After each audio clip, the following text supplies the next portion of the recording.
tonight during our 7 p.m. formal meeting to share your comments.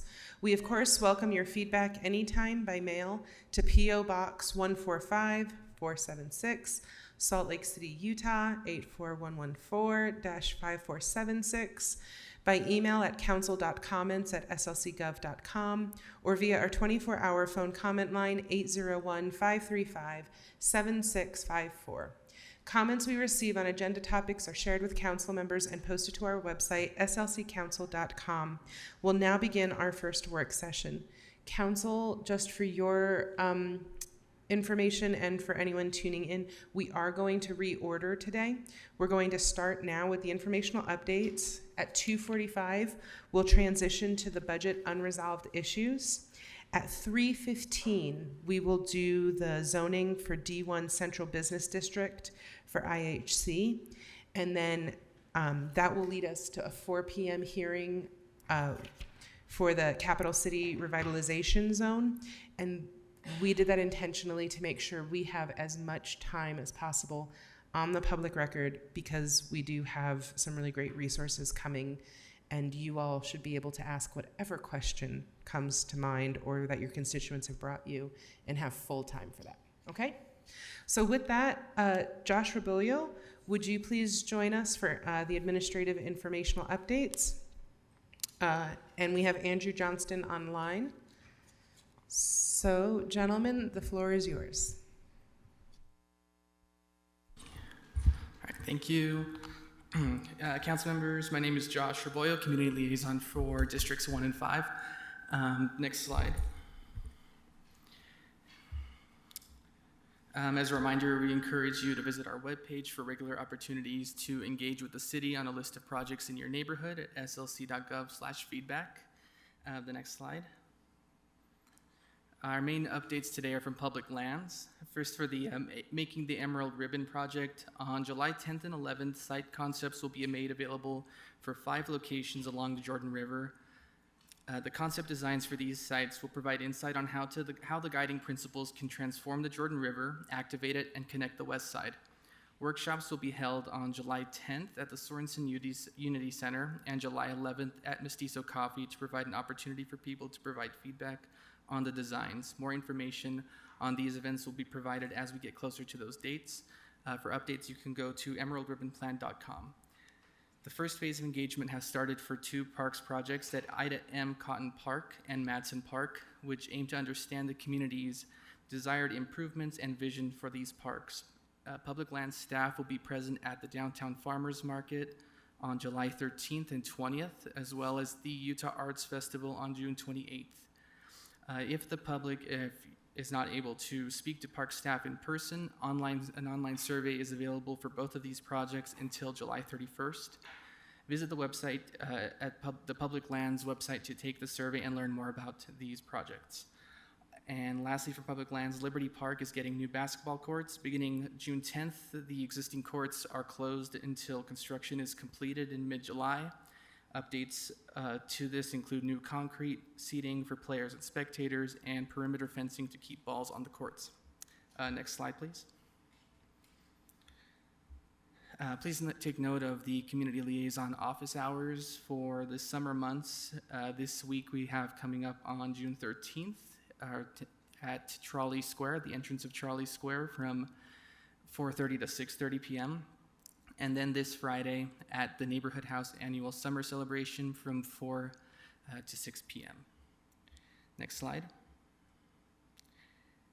As always in the summer, there are many events happening in the next couple weeks and even in the next week that are city-sponsored, ACE-funded, or publicly permitted. Some of the ones we want to highlight include the Ballpark Bites, which continue every Wednesday at Jefferson Park, the Acoustic Music Stroll on Jordan River with the Arts Council this Thursday, Yappy Hour at Fairmont Park on the 13th, this Thursday, and then Beer at the Confluence, which is this Saturday. Next slide. Oh, that's it for community outreach. I'll turn it over to Andrew. Afternoon, Council. Sorry to visit you remotely today.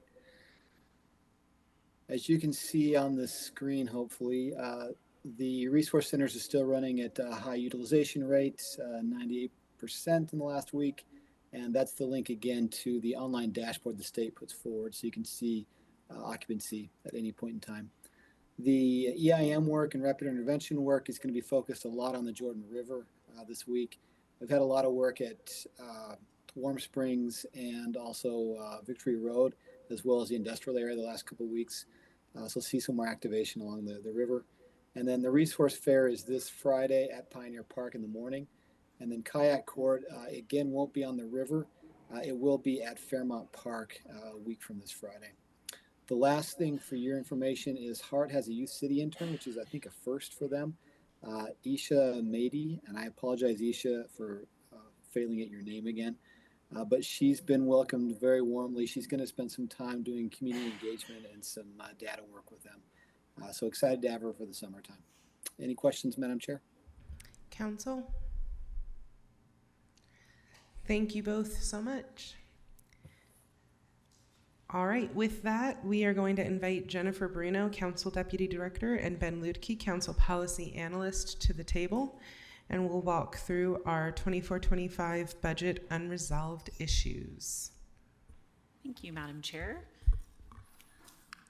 We have some good news to share today. We shared with you yesterday via email that the final property tax numbers from the state and county were confirmed to be just under $2 million over what was proposed in the mayor's recommended budget. This is just a function of the system where the mayor has to present a budget that's balanced, not knowing what the final figure for new growth might be, and that final figure for new growth isn't finalized until June 8th, and so we have the benefit of having a little extra new growth revenue. That's revenue from property taxes generated by properties that are developing in the city, so actual new development, not just increased valuation. So because of that, we have the opportunity, the council has the opportunity to add that money to the budget. And I apologize, I was in the Zoom meeting to share my screen and I just got kicked out. So let me rejoin. I shared several options with that funding that you could do with that funding, and I don't know if maybe a good place to start would be to open it to council member questions of if there is a preference of what to do with that extra funding while I rejoin the meeting. Council members, do you all have a preference? I think my preference is to address remaining open-ended things that weren't straw polled or that were still in discussion. This isn't actually extra money. This just this just goes towards the things that we've already outlined as needs in my guesstimation. So, anyone have anything to the contrary or any other guidance for how we proceed? And Jen, I wanted to ask, remind me again, can this funding be transferred over to CIP? This funding could be added to the general fund transfer to CIP if you wanted. Yes. Sorry, what I've plugged in here and pulled up on the screen, thanks for your patience, sorry, is showing the new sort of net position based on all of the council's previous straw polls. So this is that funding. Sorry, council member. But this is not including, for example, on line 19, the original thought was to put $1 million, but we didn't. We just did $500,000 from Funding Our Future. So that's not accounting for the other half. That is accurate. Since we didn't straw poll that one, I think that's one of those outstanding open ones that we've already discussed. I'd like to go through those, then we can have other discussions, if that works for everyone. Sorry, and just to clarify, what I've plugged in is accepting all of that new revenue. I feel like we probably don't need to straw poll that. I'm guessing that you would like to accept that revenue. Okay, great. Could we accept $3 million? I know, right? We wish. So I don't know if the council wants to start with that item. One clarification on that item is we've been in discussions with the city finance department and grant writers, and they're thinking that it might be more beneficial for the city's grant application to be more general about that particular line item, about having it talk about the Jordan River in general, and then that way it doesn't get mixed up in our requests for the first year fee waiver for that item. Madam Chair, Yes, sir. if we do increase that line item, I think the general makes sense to me because we know there is not a lack of needs for help along the Jordan River. It doesn't have to be specific to this grant request. I think there are other things to use that for, so I'd be supportive of making that language more general. Thank you. Councilmember Dugan? Yeah, thank you. And John, I'm just going to go down another. The other one question would be. on Can Old we, Street. do you have anything to add to this one for right now, the Jordan River one? Good with that one. Exactly. Fine. Councilwoman Young? Yeah, I concur. I think that this is definitely an area of the city that would warrant from additional resources. How those resources are ultimately decided upon and deployed, I think we can still have conversations about, but I'd like to have those resources available so we can be empowered to make those decisions. Can I get clarification? Is the proposal then to, in a generalized allocation way, add, now that we have more money in the general fund so that we get to the original 1 million, or to just take the 500,000 that we've straw polled and put it in this general? I mean, I think since we can, I mean, it ultimately is, all of us, this, the decision, and I would love to hear if anybody feels strongly. I don't, but I will prefer if we kept half of the request from funding our future as it was straw poll last time, and we added the 500,000 from the general fund. So you would like to get to the $1 million as originally allocated, with the 500,000 continuing to come from funding our future, adding 500,000 from that general fund in a generalized holding account for Jordan River function. Yeah, West Side, Jordan River, whatever. Does anyone have any feedback on that proposal? Councilmember Mono. There are two items in here that feel kind of similar to me, somewhat council added items for not the exact same need, but possibly overlapping need. That's the restroom one, and then the Jordan River one. And so But this is this is item 19. line 19 Which and line 28 And 30. feel line 19 and line 28. I know that they're not the same, and I know that they're two distinct needs, but they both strike me as like we want the administration to come back to us with an idea of how to solve 19 it. is actually in reference to the policing squad.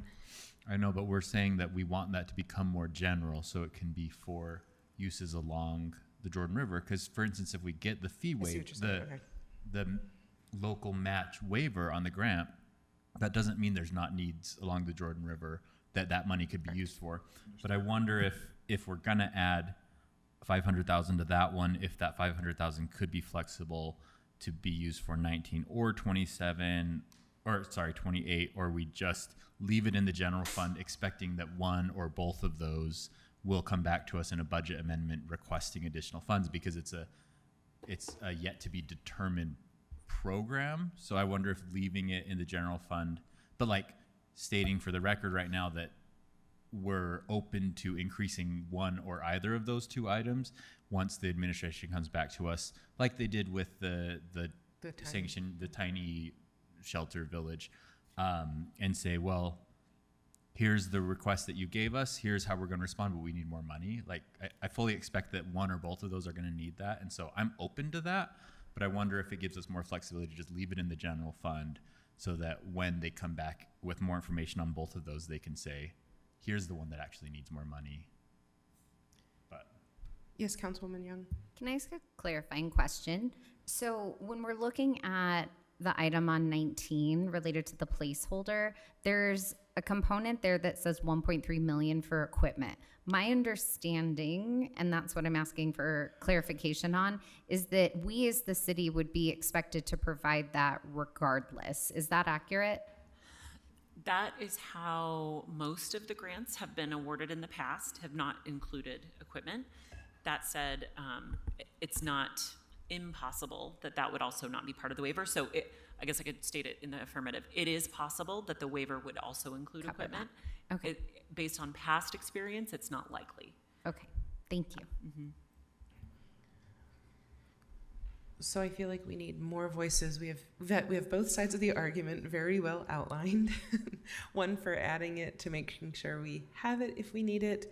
One for leaving it in a more generalized kind of context so that other requests that might align with similar priorities can be addressed. Other council people? Madam Chair, if I could just clarify, I think that based on our conversations with finance, we would probably create a generalized category just in non-departmental so that we didn't accidentally interfere with the city's grant application. And what I'm hearing from council members Young and Pui is that this would be, that generalized category would be increased to the 1 million. Is that? And that's what I'm confirming, that because Councilmember Mono seemed to indicate that maybe leaving it at 500,000. I don't feel strongly about that, but I would, Okay. Given that we're saying that this money is general in that category, it seems like we're going to need to change these numbers anyway. So I'm not sure that it matters a lot that we go from 500 to 1 million, because we're going to find out in a few months that we guessed wrong, up or down. And so I feel like, I don't know. I could go either way, but if there are council members that feel really strongly that it needs to go to item 19, I'm not going to fight that. I think both 19 and 28 are going to need some massaging later. Councilmember Dugan. And I agree. I think I'd like to have that in the general fund, as Councilmember Pui and Young mentioned. I just wanted to, the reason why I'm kind of hesitant here on the total amount is just on line 31 about the livable streets and pulling money from, they recommended is to pull money from the $0.25 transportation fund balance and or adding funding in there from our CIP account, because I'm the $0.25 fund balance here could we use that in some other place? And so we would still be able to get money for that livable streets, additional money for livable streets. I think you could, I think we're too late in the budget process to propose a different use for that $0.25 Okay. fund balance. That said, you could add to that 2 million with either this source or with the recaptured CIP fund source that's on line 11. Or you could add to your general fund, you could add to your general transfer to CIP and have the conversation at a future date of what level of funding you want for livable streets. Okay, so that it's too late to change the $0.25 portion of that, because that's already been kind of allocated as far as our budget. It's been allocated to livable streets. I think if we were to change our adoption documents at this point to say fund a different road project with that money, that we may need more time to process that, but that doesn't mean that money is not eligible to be used for other uses. It's just at this point, we're probably past adjusting that, but you could certainly add to that.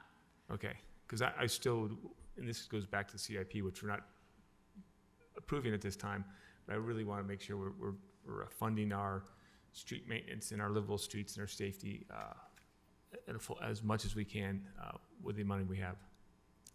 Can I suggest then that we put a pin in this right now? Don't straw poll it. Let's look at the other outstanding things that we still have and see if we're spreading the peanut butter appropriately. Okay. I'm going through the list, and the only other item that I had flagged to potentially revisit if there was additional funds was the water assist funding, but that program has not utilized its full allocation at this point in any year. So maybe we just ask the department how they would propose expanding that program, rather than what I would hate. What I would hate is for the council to be well-intentioned and put more money in the program and then have it not be spent at the end of the year. So. With water rates increasing, the same amount of assistance requests could raise the amount requested anyway. Right. Yes. Councilmember Pui, then Councilmember Dugan. Let me, Jennifer, can you help me with this? If we go from, Councilmember Ray's ideas all the way to 37, funding the complete 2100 South utility upgrades, and some of those come from Funding Our Future and some of them are from general fund, as we have it outlined here. If we funded, the 50,000 for the noise enforcement, the transportation, the 20,000, the restroom facility on 28, how much money do we have left?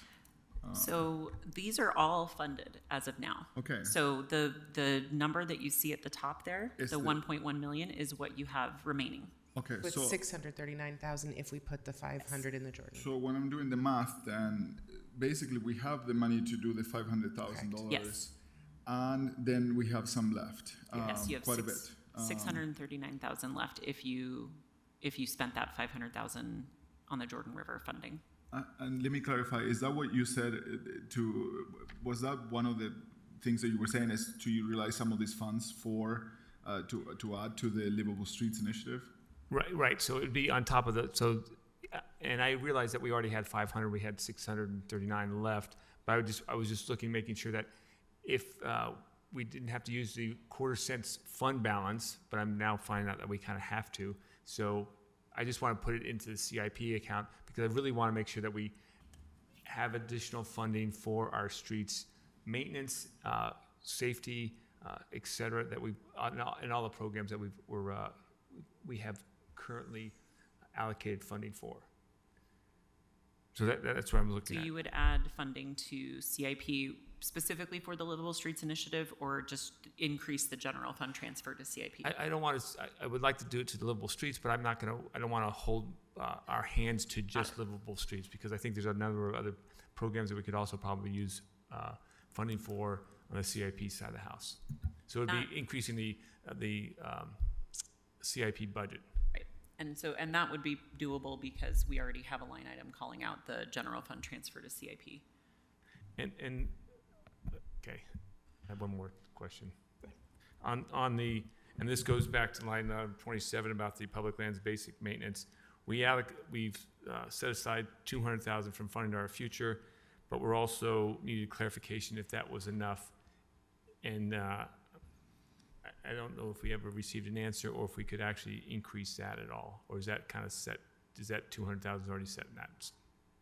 I think you could alter that. I think that the administration indicated that they could use it. I think that they indicated they had $150,000 set aside for this past year for contracts for spring cleaning, but I'm positive that there's no shortage of maintenance in that department. I just want to make sure that we've got a number of complaints about our mediums and our strips and our street strips that are not being well maintained. And I just want to make sure that we're not running out of funds anytime soon and into the next spring year when those need to be addressed. So I know we've set at 200,000. I just want to make sure that that is enough to address the concerns of the city. And maybe you're not asking for a lot. Maybe it is just another $100,000. But I would say I would like to look at increasing that. I just don't know how much more the city could use to spend it. So you're looking at item 27, right? Yes. And you will be open to add a little more to that. Yeah. Yes. I certainly will too. Yeah. So I almost like, okay, you go 500 to Jordan, 500 to Livable CIP streets. That's it, and then you got another 139 left, and send that to the public lands line item 27. 139,281, Yes, and then you would be balanced. and you'd be balanced. Is that a straw poll? Oh, So if we can finish having this conversation, I feel like it's all one straw poll with what to do with the lump. Madam Chair, just so I'm aware, we also can just put it in fund balance. Yes. yeah. Which, full disclosure, spoiler alert to nobody, that's what I want to do with it. Yeah. We always have things that pop up in the year that we didn't foresee. Last year, we forgot to put a trailer for Love Your Block. Like when those things happen, if we have this, it doesn't stress me out so much.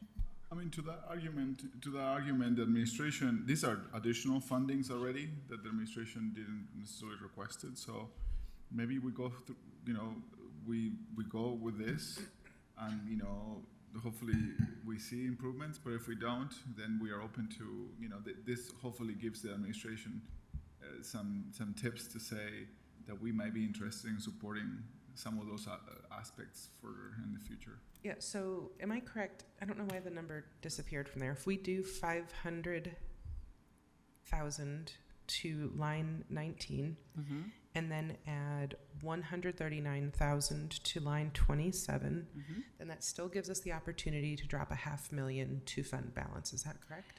Right, although the way that Councilmember Dugan framed it was that 500,000 would go to CIP, would add to the general fund transfer to CIP. So that's why the number disappeared, is that there's that $500,000. I feel like we've done a really good job this year, especially with the deferred maintenance one-time bulking up CIP this year. I would like to leave this for we know there's a budget amendment that's going to come for the general fund. It's just the nature of doing business. So I'd be in favor of leaving it in general fund so that we can cover that with ongoing.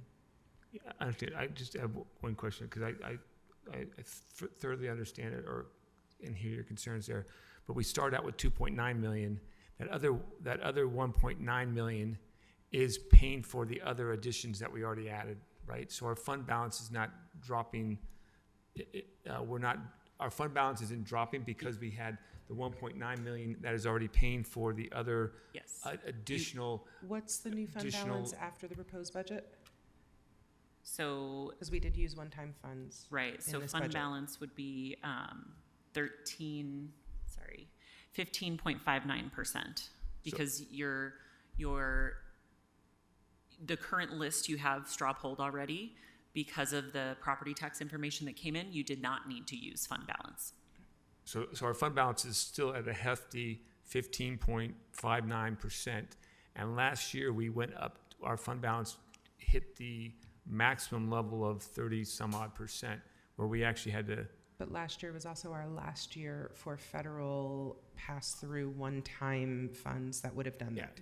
So our reality going forward is not the same at all. But right now, even if we use this, we're still at 15.5%, which is a very healthy fund balance, well more than the 10% that we started with 6 years ago. Then we went to 13%, and now we're at almost 15.5%. So I understand your concerns there, but we're at that point where. Can we split the difference? So then we just move on. Can we just increase on CIP and also leave some for fund balance? And then it's $500,000. It's it's one that project in CIP, they've been doing some cheaper ones. The administration has been creative on that, and I'm very impressed with it. 200, 250? Yeah. Okay. I'm hearing 250. All right, so then are we at relative peace with this as a packaged way to close out how we want to play with the numbers? Sure.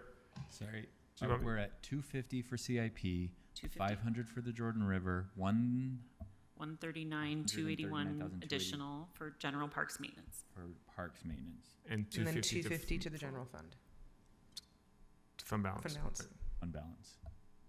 I mean, I think I'm with you, Madam Chair, in that I would prefer to put it all into fund balance, but these are all, we've all agreed that these are priorities for us as a council, so I guess putting more money in it now allows us to say, prioritize a little bit more. So if council members feel strongly about that, I'll be supportive of it, but I think my first priority would be just put it all in fund.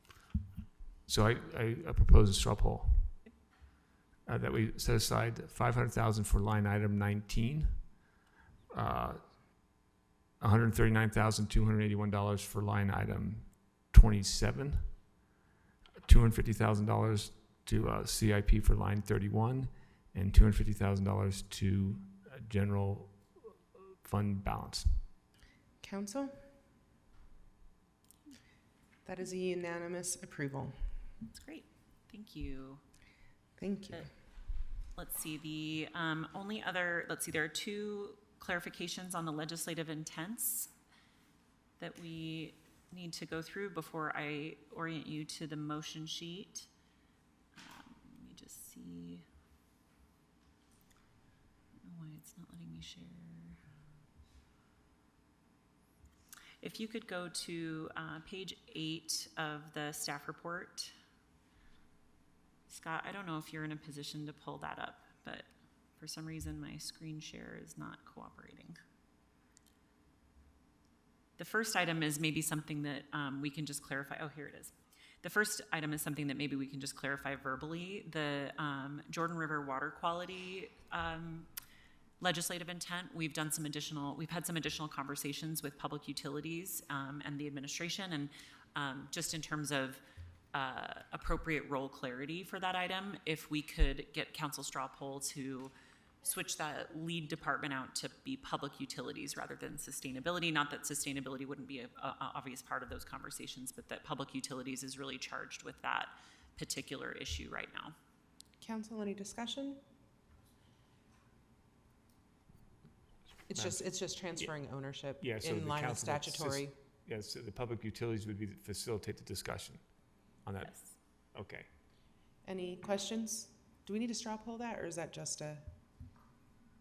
Never hurts, I guess. Then that way we can put it on the motion sheet. Madam Chair, I'll propose a straw poll that we ask public utilities to be the lead department on the Jordan River Water Quality Project.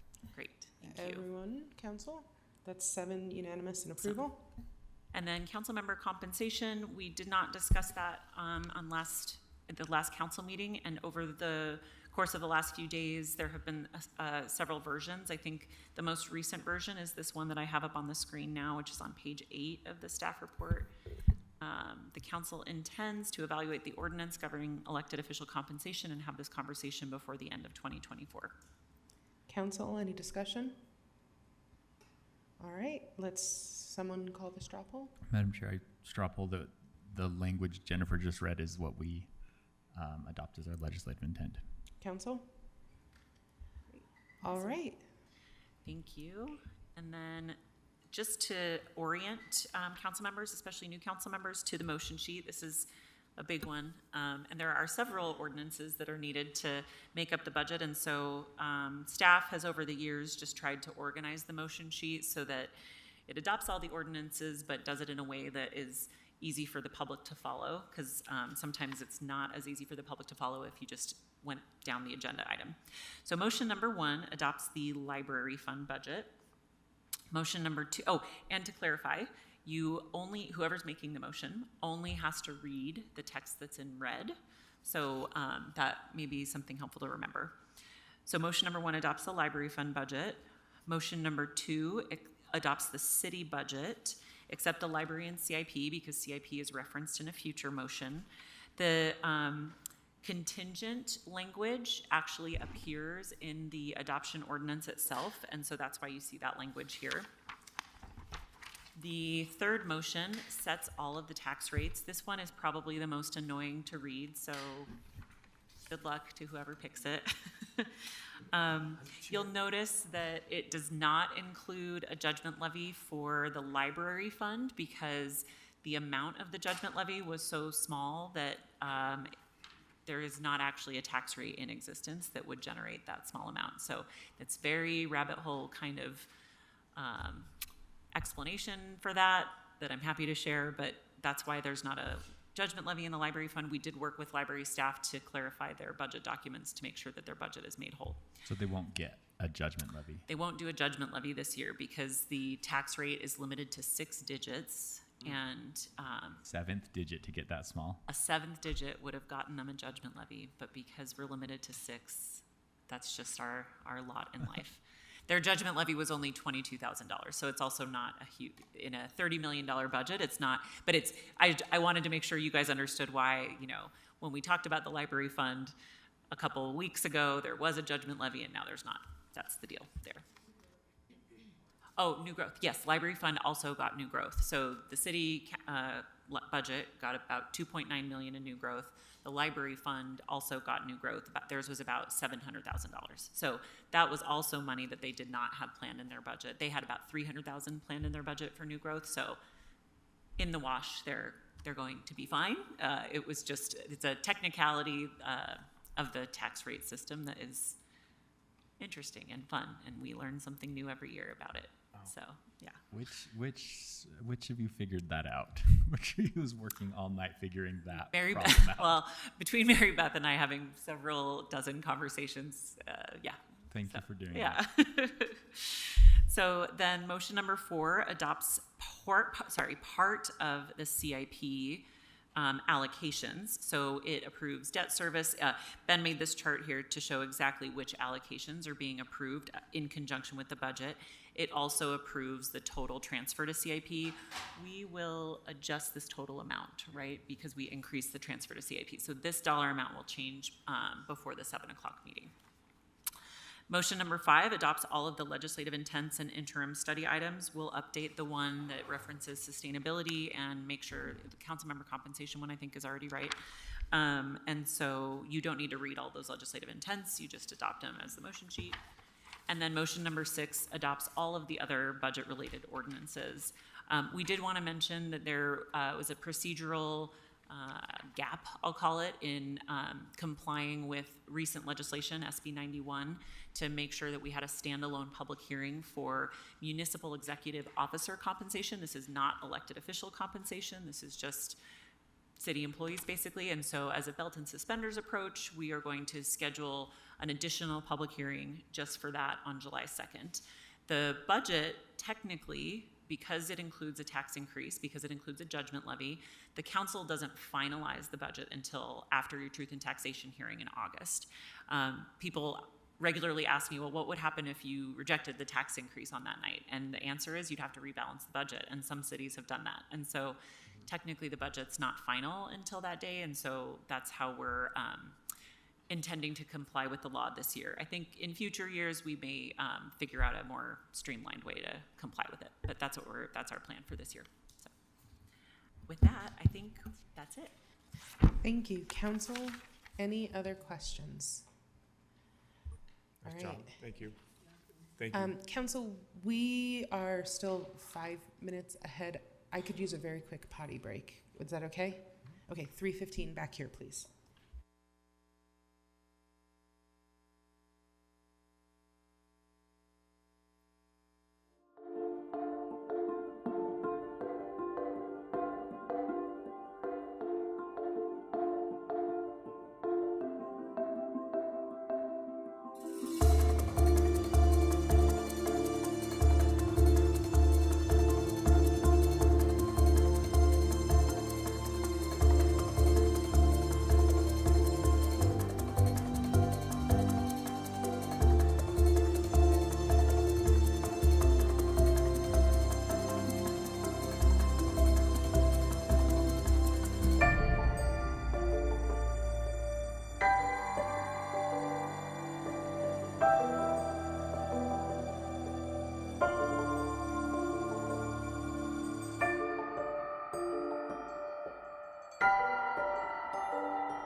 we will now move on to items A4 and A5, which will be heard together.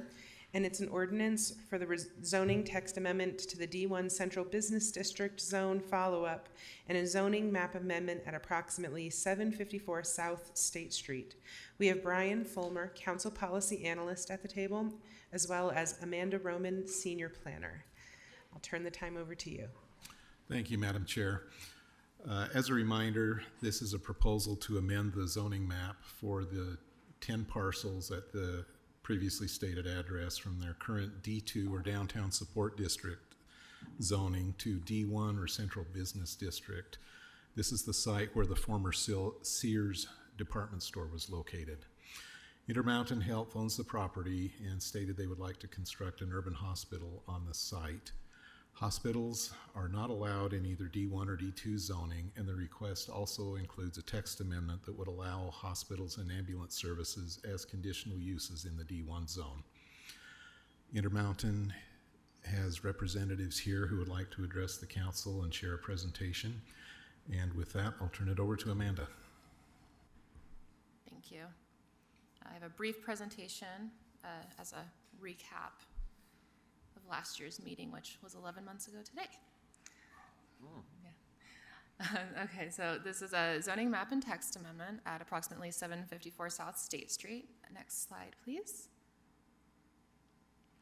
It encompasses two requests. So the first request is to rezone the properties from our Downtown Support District D2 to the Central Business District, which is the D1 zoning. Its property includes 10 parcels and is just under 9 acres. Next slide. The second portion of the request is a text amendment that would add ambulance services and hospitals as conditional uses within the the Central Business District D1, with the definitions are on the slide. Next slide, please. Here's a map of the location. So the subject property is located at the edge of downtown within the South State Corridor and adjacent to the Central 9th neighborhood. The subject property is less than a block away from the edge of the D1 zoning district that forms the Central Business District. This area is expected to continue to expand to approximately 900 south, as described in the downtown plan. Next slide, please. When reviewing a zoning map and text amendment requests, planning staff has a variety of considerations on the screen. The proposed rezone would allow for denser development in taller buildings than what the downtown master plan envisions for the South State neighborhood, but the zoning designation does support the initiatives as outlined in the downtown plan and would be a continuation of the development framework that has been established downtown. Overall, the proposed rezone is compatible with the development to the north and represents how the community envisions the expansion of downtown. The main differences are with the development potential of the property. Next slide, please. So the main development potential difference is that the map amendment would allow for additional building height that wouldn't be possible under the D2 zoning district. Since the last briefing, the downtown building heights and street activation ordinance has been adopted by the council. When I presented last time, it was transmitted, but hadn't moved forward at that point. So with that ordinance amendment, the by right development height in the D1 zoning district is 200 feet. There's no maximum limit. At 200 feet, all buildings above that need to go through the design review process. And to qualify for that additional building height, they need to, the project needs to include one of the 5 benefits listed on this screen. That amendment also adopted design standards that weren't in place last year. So that includes maximum blank wall length, maximum building length. It adds reflective glass limitations and dimensions between building entrances, increased streetscape requirements, and increased building articulation. The standards really help ensure that the building has active ground floor uses and is pedestrian oriented along the major street frontages and incorporates one of the 5 elements that would be required for additional building height. Next slide, please. And then just as a recap of the Planning Commission recommendation, they voted to forward a positive recommendation to the council to adopt the amendment from D2 to D1, and then they also forwarded a positive recommendation to add the following uses as conditional within the D1 zoning district, and those include ambulance services, both indoor and out, and hospitals. Please let me know if you have any questions. Council, any questions for staff? Councilmember Wharton? Thank you. So all of the D1 design standards would apply because they haven't started construction. Is that right? Yes. Yeah. Okay. Yes. They're not vested under the standards as from last year. So. Councilmember Pui? Yeah, and related to the question that was raised in this body, in meetings regarding activation, and what I see from the documents attached to this item, it's not what I envision. It's quite actually not even close to what I would call activation. So, is there any framework related to activation around Main Street and that we have right now in ordinance or in State Street that this doesn't fulfill, these plans don't fulfill right now? I have not personally seen any site plans or building elevations. I haven't been in part of that conversation. But if they are requesting to modify the standards under the D1 zoning district, then they would be required to go through the design review process and have the plans approved by the Planning Commission. Sounds like a good time maybe to call up the applicant and let them make their presentation. Thank you. All right.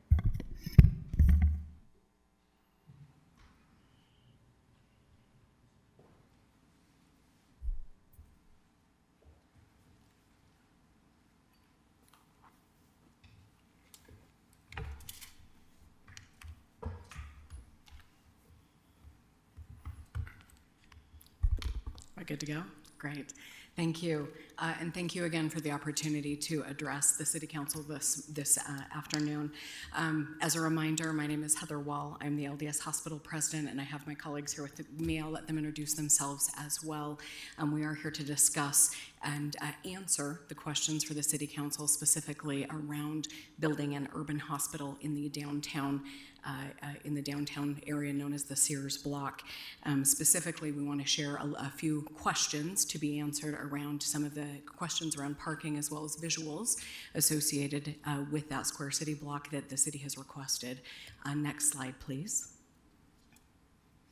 And before I turn it over to Bentley Pay, I just wanted, again, to provide a quick reminder that our intent is to assure that we are meeting the healthcare needs of the downtown community, the broader downtown community, and that our expectation is that we will be building a healthcare facility that will meet those needs, and that will be really that east-west, north-south corridor for the entire Salt Lake Valley. So with that, I'm going to turn it over to Bentley. Thank you. Thank you. I'll be talking for a minute. Jimmy, do you want to introduce yourself first, and then... So my name's Jimmy Nilsson. I'm an architect with Intermountain Health. There you go. Sorry. Okay. My name is Jimmy Nilsson. I'm an architect with Intermountain Health, part of our internal design and construction team. Thanks, Jimmy. I'm Bentley Pay. I lead Intermountain's real estate function. I've been involved in this project since the property was acquired several years ago. I'm happy to be back today.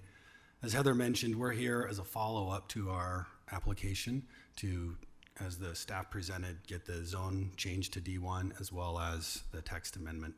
In our last session, as noted, about 11 months ago, there were questions raised about street activation as well as parking and some of the follow-up conversations we've had. So our hope today is to present our response to those questions. We've tried to balance and totally understand the concerns around street activation. This is an urban hospital. It's different than any of our other hospitals we've ever built. At the same time, it's still a hospital. And so we've had to balance the access for our patients to get emergency care and other services at the facility with the concerns of the council, the planning commission, and the community council members. So we feel like we've struck that balance, but certainly would like to discuss that and present our thoughts here today. Next slide, Sorry, did you want to say No, something? go ahead. Okay. Yeah, and just a quick comment on Bentley's introduction there. The goal of this project is really to provide ultimately a patient-centric care site that continues to deliver the legacy of the highest quality health care to the downtown area. That's our goal as a design and construction team, to provide in this area and continue to provide to the surrounding communities. Just so you're aware, we've got 2 minutes Okay. left. So We'll skip to next slide. And we'll skip this one as well, please. And one more. Okay. This slide here addresses the questions around parking. So you'll see some of the concepts presented here of how we plan to stack the buildings, the massing around the block.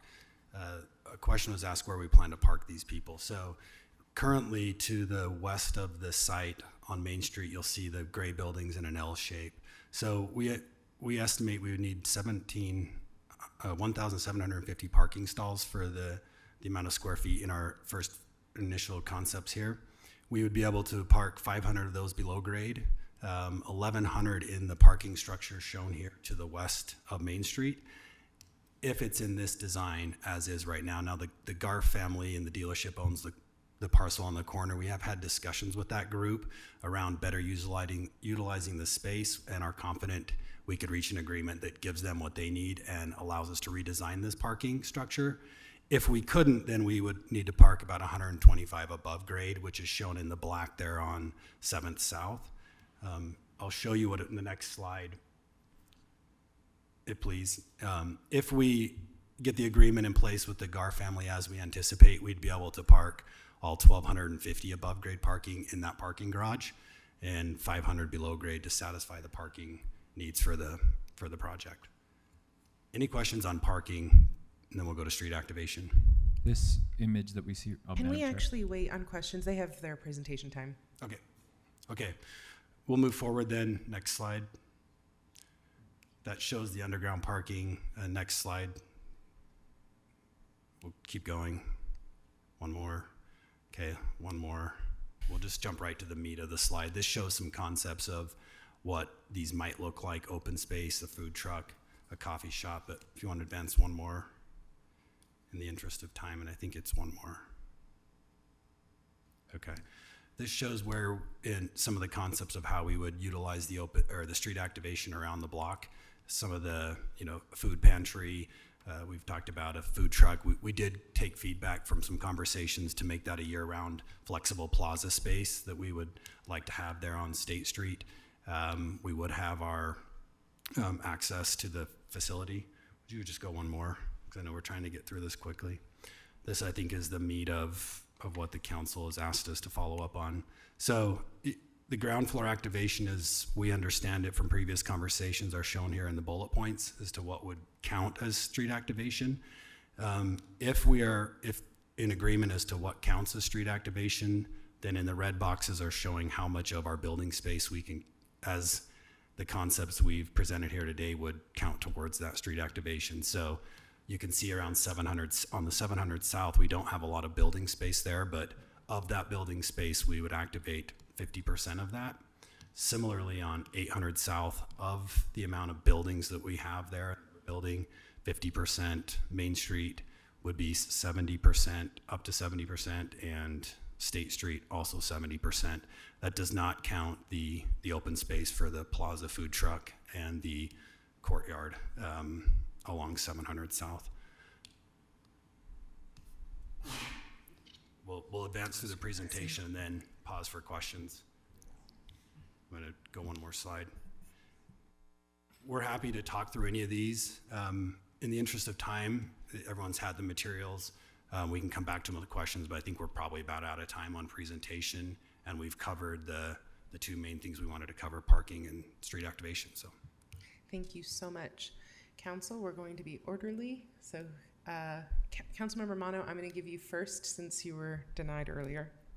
Okay, thank you. The question you opened up for questions on the parking layout, is that second option where you do take over that corner that you said is now controlled by Ken Garf, that's your preferred option? yes.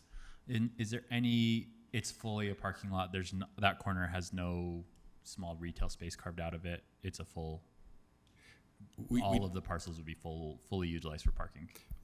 The parcel itself, yes. We did have some concepts around some street activation there. It's not going into the D1 zone, so I don't think it triggers the same as I understand that overlay, but we have thought about how we could put some street activation of the frontage of that along that building. And then, thank you. And then I don't know if you're still thinking about this, but at one point there was a conversation about that open space in the middle of the block being used for future development. Is that still considered, or is that something you'd be amenable to, having that open space in the center of the block be governed by a deed restriction that would always stay open space? So I don't know if we can go back to the slides that showed the parking area on the 700 South. So that where that was showing, yes. So where it says use TBD. So if that needed to be parking, we could use it if we aren't able to get the structure we want. But in our expansion path, like 20, 30, 50 years down the road, under most of those scenarios, we anticipate using that on 700 South where it's showing there, but not the center. So we haven't, in any of our concepts, anticipated using the bulk or the center. We anticipate that remaining a courtyard long term. Yes. Okay, so I think I guess I'll just share where I was able to see some of these when you came and showed us in a small group meeting. I appreciate that. I think I am interested in what other council members have to say. I'm not terribly excited about the street activation pieces. I know that you're trying your best and that you're showing things and you're trying to do that. I think it falls a little short for me. That green space, the time, manner, and use restrictions on that green space and whether it can be actually publicly accessible in perpetuity might be something that I would consider as enough of a public benefit to accept what I consider to be a little bit less than optimal for the street activation. But I think that's right now what I'm seeing. The only thing that would probably get me over that hump, I should take the word probably out, that might get me there. Otherwise, I think I'm still feeling like the street activation is important enough that I don't know if how supportive I'd be. And I feel like that for the other parcel, even if it stays in D2, the one that you're using for a parking garage across the street to the west, it's still Main Street. And so regardless of whether we're rezoning it to D1 or D2, my concerns about activating that street still remain the same. So I know that parcel is not subject to this request, but it still matters to me that part of the street is activated. Sure, and I do think we are amenable to that open space in the center. That's our intent, and we've designed that way. Also with the walkways from State Street and the other streets to go into that courtyard is part of our long-term design. Thank you, Councilmember Romano. Other council members? Councilmember Wharton, then Councilmember Pui. So if you get on the scenario number 2, where you have that TBD area, I'm sure that you don't want to commit to anything right now for that space, but what kinds of things are you thinking? Are you asking specifically in the use TBD section? Mm-hmm. So that is, as Bentley referenced, our 20, 30, 40-year plan for clinic space. Okay. So that would either be an outpatient clinic space or an inpatient clinic space or inpatient hospital space, depending on what the healthcare needs of the community were that far into the future. This is not part of what we anticipate being in the near future or now future build. So it would be, so the day that this opens, whatever that is, and it's scenario 2, it would be green space. Correct. Until. Yes, with that parking being us being able to get all of those parking stalls. Yes. Okay, and then so tell me on the. I think maybe I'm not getting the full. Okay, hold on. I'm trying to find which slide I want. When you talk about activation, some of the little vignettes that you show, are those all like open to the street access, even though it's not shown in the little vignette pictures? I believe so. If you're referencing the ones that have Yes. the coffee shop, that have the 14. wig and salon, that have, yes, the expectation is that we would have those available and accessible both to our patients that need access to those services, but also to the surrounding neighborhood areas associated with them. Okay, because yeah, some Yeah. of them are like taking a picture inside of the, like if you do the one after this, I think it's the pantry or the pharmacy. So I'm like, that looks great, but it looks like you're coming in from the inside, and Yes. these would be accessible from the outside and from the inside. Yes, the intent of showing these are what would those healthcare needs that meet both the community need and healthcare need be? And yes, the expectation is we would have community accessible entrances specifically to these areas. Okay, and then my last question was just in the center, in the courtyard, what is that? Like, The green space? yeah, with the white lines on top of it? What is That was really just meant to be walking paths, visuals of walking paths. So as we presented last year, one of the things that's really important, we believe both to the community and to all of our patients, is we've got patients that stay a long time. Yeah. And so with that, we want something that is usable, accessible, walkable. And so that is what that is meant to portray, is walking paths in that green space. Okay, I just wanted to make sure it wasn't like, A swim pool? well, or like kind of cutting off, like, so only Yeah. part of it was usable, and then, if it's walkways, awesome. So, okay, thanks. Councilmember Pui, then Councilwoman Lopez Chavez. Thank you for the update. It is, I think that we asked you for a mile and we got a couple inches, but you talked so much about the urban hospital and the needs of the community, and I believe you on that. But when I see the plan, I see a suburban hospital with less grass and less surface parking. But I think I take it that you've been moving on the direction that we were asking. I still not quite there though, because when we're talking about when I'm talking about strict activation, I'm not necessarily talking about the reception for the hospital or the Instacare reception or the clinic reception or the gift shop. Or the art therapy space, none of those places to me speak as strict activation, especially when you basically have, the majority of the block. And in my experience, and I guess I'm not an expert like many others are in this room alone, when you put a coffee shop alone, in a whole sidewalk, they tend to die because there is no that synergy of other businesses around and all of this, community, sense of community and people coming for a reason, not only for the hospital, which I think it could be an amazing amenity for your patients and their families and whatnot, and the members of the community that work in the hospital. So that is my piece about that. I feel a little that this doesn't really fit too well yet with, you're touching two major arteries for the city, Yeah. Main Street and State Street. And it is, I don't want to speak for everybody here, but I believe that most of us want to see those two, and our ordinances and our plans want to see those places to be active and attractive and thriving. And you're building something that is going to stay there for maybe 100 years. Yes. And I want you to think that way. On the point of the parking structure, I also feel like, well, it might not trigger requirements. I wish you would have seen this vision of a growing city that might need some space and activation on Main Street, right?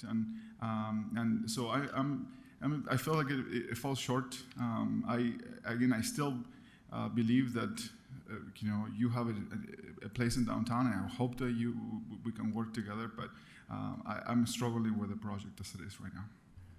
Thank you. Councilwoman Lopez Chavez. Yeah, in regards to the activation options, I see a lot of different diverse businesses and nonprofit ideas.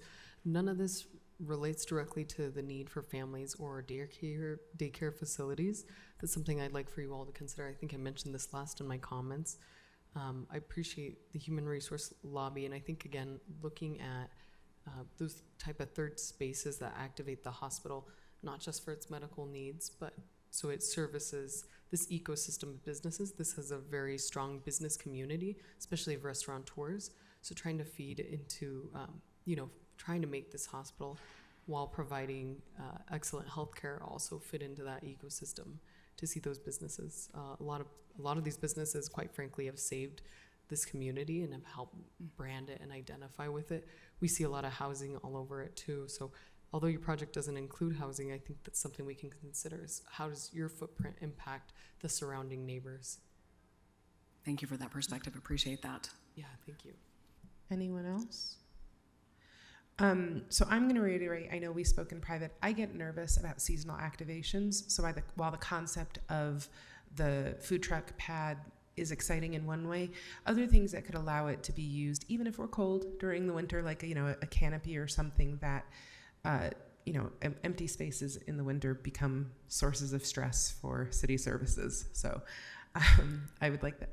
And then I do want to amplify, I heard from 2 different constituents about the childcare and how that is an activation that the city really needs, and it does seem to align nicely with your mission, with the things you would provide for your employees. And so as we're looking at different activations, I also want to amplify that with our population growth and with the closing of LDS Hospital, we actually need to be creative about making sure that our healthcare our ability to provide quality healthcare tracks with population.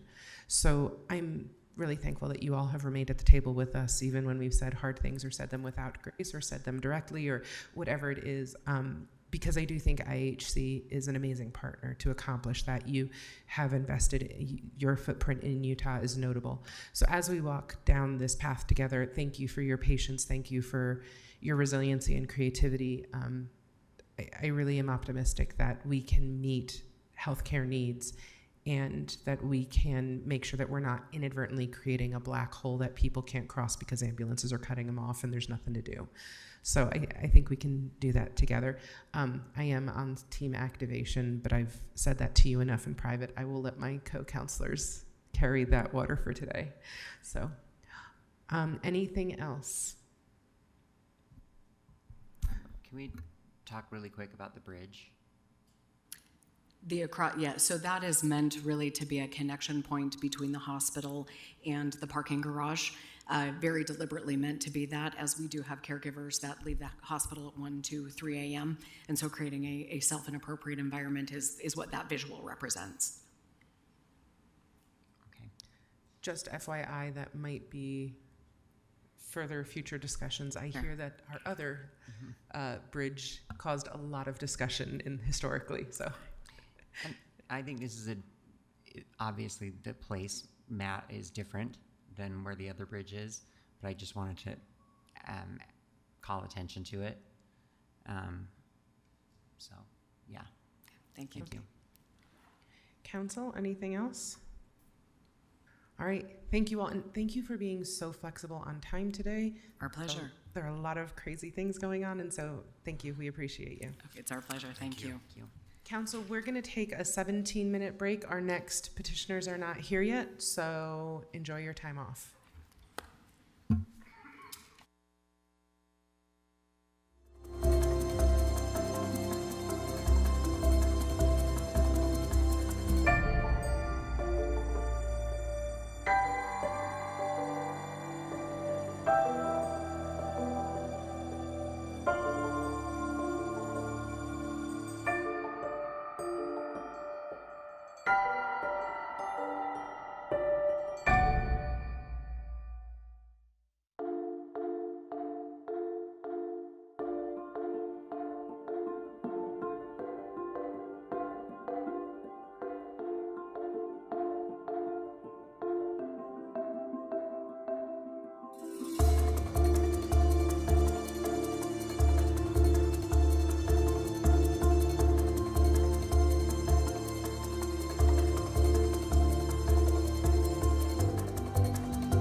all the people in the room that we need.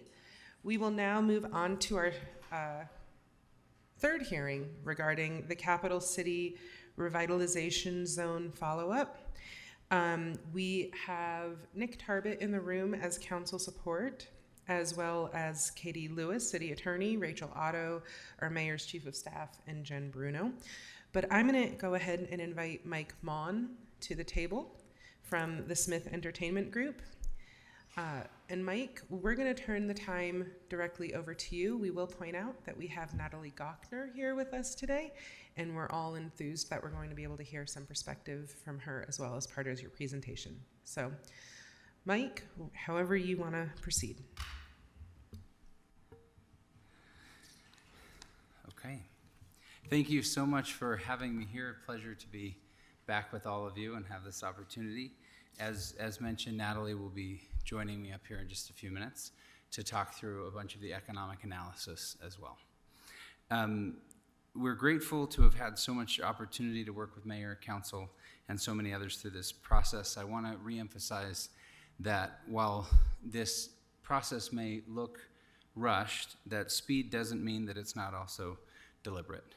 At your encouragement, we've met obviously with you many times, but also with your encouragement, we've met with hundreds of individuals, with dozens of organizations in the community, and have been so grateful to receive all of their feedback. On the website that we announced a couple of weeks ago, reimaginedowntownslc.com, we received hundreds of various comments. I think it's incredibly encouraging that most of those comments align with everything we've been discussing. As people have written in, they've talked about their desire for more walkability, better transportation flow, figuring out long-term solutions for Abravanel, making sure that there are downtown gathering spaces where the community can come together, and making sure that there are benefits for residents even if they never buy a ticket, whether that's to a hockey game or basketball game, if they never buy a ticket to Abravanel Hall, or never attend a convention. And we're all deeply aligned in all of that. In terms of economic contribution, I just wanted to repeat something that we shared previously, but in a 2022 economic contribution study, it was determined that the Delta Center and Utah Jazz contribute $326 million in annual total economic contribution to Salt Lake City. In a separate study done by D.A. Davidson in May of this year, it was determined that a new hockey team, in addition to that, would contribute another $288 million of economic contribution every single year to Salt Lake City. Now, Natalie will come up and share more detail, but Natalie and the Kem Gardner Institute have also done considerable analysis, and it is their estimation that 75 to 80% of the tax that the council is currently considering will be paid for by businesses and non-residents of Salt Lake City. Now, I'd love to, if we could, bring up some plans to whomever controls the slides. Perfect. Thank you, Councilmember Mono, in the air. So we've showed this before. I think it's very important to make this distinction that this is not a sports and entertainment district.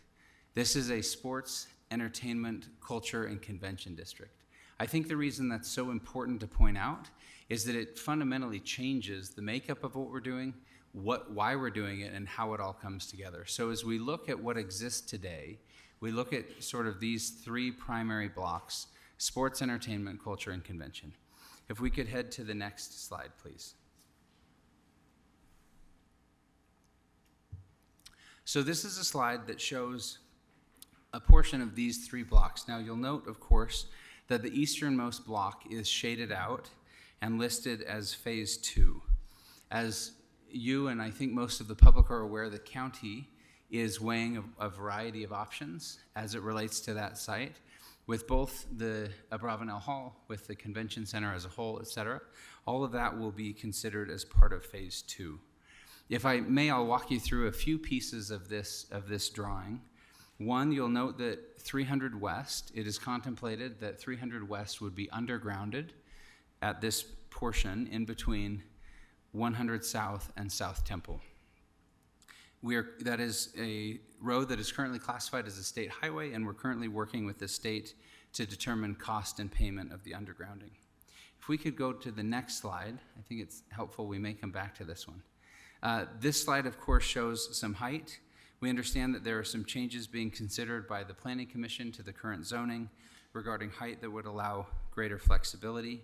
I want to acknowledge we don't know the specific height of any buildings at this point in time, but that's ongoing. Housing, as you can see here, we anticipate putting in a residential tower. It's important, of course, to activate the downtown both during the day and at night, and having housing in the urban core is essential to that. If we could go to the previous slide, I know I'm jumping back and forth. You'll note here that there are plaza spaces on both of the blocks that we show so far.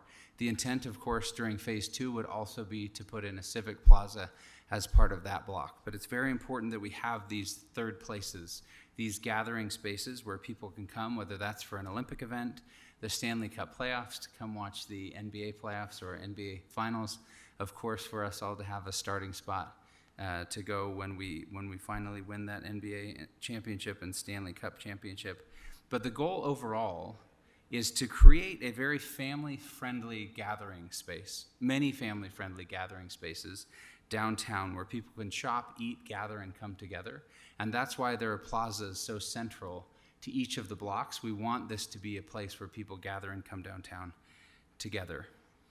If you could go to the next slide again, and maybe go one more and we'll show it from a different direction. The other thing I want to point out here is that the intent here as well is to create complementary retail, but we have no intent to build another mall. We've already seen what happens in downtown with some competition between City Creek, Gateway, et cetera. We're not building another mall here. If anything, there would be complementary retail, but think about things that would help activate. We've talked a lot about this desire to activate the downtown core and flow. So that's an NBA team store, a Utah Jazz team store, an NHL team store, a yet-to-be-named NHL team store. All of that would come in terms of complementary retail, but we're not building a mall. As far as the timeline for all of this, there's so much work still to do, of course, but if everything comes together, we would begin the renovation of the Delta Center beginning in April of next year, and that would continue over a period of time. The timeline for everything else would be determined in coordination with both the city and the county. There are a lot of factors that go into all of that. To the question of public benefit, I know that that's incredibly important to us, it's incredibly important to you, it's incredibly important to every resident of Salt Lake City. So I just wanted to speak to that for just a moment. Again, we've talked about sports, entertainment, culture, and convention. So even if you never attend a jazz game, if you never attend a hockey game, if you never attend the symphony, if you never go to a convention, what are the benefits that you get as part of this agreement? And that's what I think is so important for us to think through together. So first, we're designing the project with different principles that I know are very important to the city and to us, such as walkability, safety, economic development, cohesive transportation planning, parking, as much as we want to all be just walkable, parking is essential, right? We've got to look at that, what it does, restoring the connectivity and flow between the east and west sides of downtown, the arts, culture, and community gathering spaces, and again, this idea of making sure that we're tearing down walls, not building new ones. So if you could head to the next slide, please.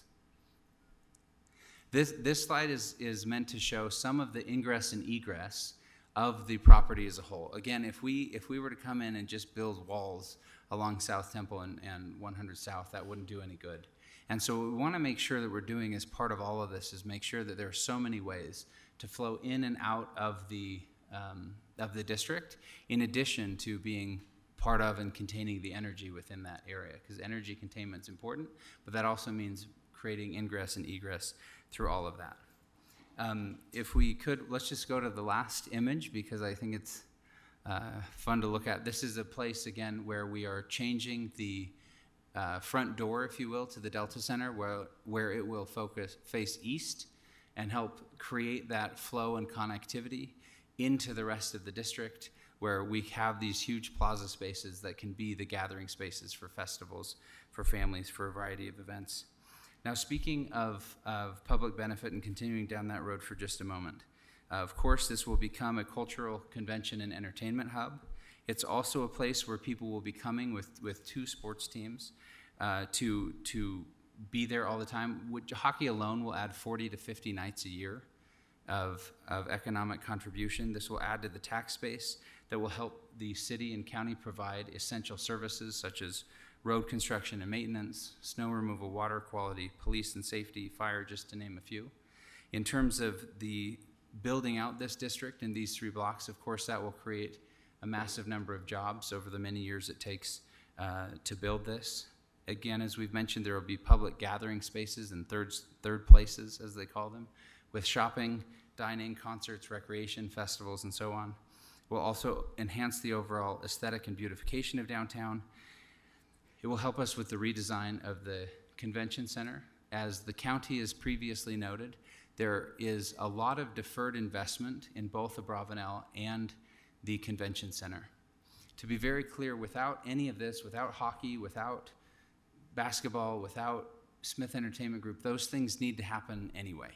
And so what this gives us an opportunity to do is to do it all at once in a cohesive, collaborative, well thought out way that creates a bit of a master plan for downtown instead of a piecemeal plan. And so all of that work needs to be done anyway. The Utah Jazz and the NHL will engage in workforce training and development, specifically in those areas around the Delta Center for communities that are often under-supported and under-resourced. We will create high school job shadowing opportunities, a college internship program, and continue to invest in youth athletics. The Junior Jazz program, which of course is run by the Utah Jazz, is the largest in the nation with over 70,000 youth participating in the Junior Jazz program. We will create something similar. I don't know that it will be as big, but we'll create something similar as we invest in youth hockey and are very excited to see where that goes and create those athletic programs. The Utah Jazz have a long history of donating thousands of tickets every year to under-resourced and underprivileged communities. We will continue that tradition with the hockey team. SEG supports over 440 community organizations, and we'll continue to do all of that as well. So again, this is not just about sports and hockey, but it is about making sure that we're investing in the downtown for a long time and investing specifically in these communities that are closest to the Delta Center and that need that level of investment. We're very grateful to all of you for having us here today. If appropriate, Madam Chair, can we invite Natalie Gochner up? I would love that. Thank you. Thank you, Mike, and thank you, council members, for having me. Natalie Gochner, I lead the Kim C. Gardner Policy Institute at the University of Utah. Except for a few years as a political appointee in Washington, D.C., I'm a Salt Laker by birth, and I love this city. I love the downtown, and I also want to thank each of you for your public service and the decisions you're making. My comments will focus on 3 areas. First, city building is an economic relay, and each decade of leaders has to do their part. Second, I know of no more important economic development tool than the quad of sports, entertainment, culture, and convention for Salt Lake City. There's a reason for that, which I'll explain, but the economic goal of this investment isn't just sports and entertainment, but it's a highly trained workforce that is attracted here, that stays here, that comes here because of an amenity-rich urban core. And third, it's critical that the Sports and Entertainment Convention and Culture District, Mike, be structured as an investment and not a subsidy. And I do think that you have an investment, not a subsidy, in what's planned. So on the economic relay point, I've researched and observed many times before how this happens. In the 1960s, there was something called the Second Century Plan. Maybe some of you know about that. It included people like James Hogle, George Eccles, Jack Gallivan, Kendall Garf, Walker Wallace. They put together a plan that led to the Salt Palace Convention Center, the Farmers Market, Main Street Plaza, a restored city and county building, a federal building downtown. They thought of this in the 60s and played it out. Later, the Downtown Rising movement, which I was a big part of, laid the groundwork for the Eccles Broadway Theater, City Creek Center, dynamic downtown urban living, which we did not have before, University Boulevard, the World Trade Center Utah, and a regional rail network. And I view this proposal as today's leaders' lap in that generational relay.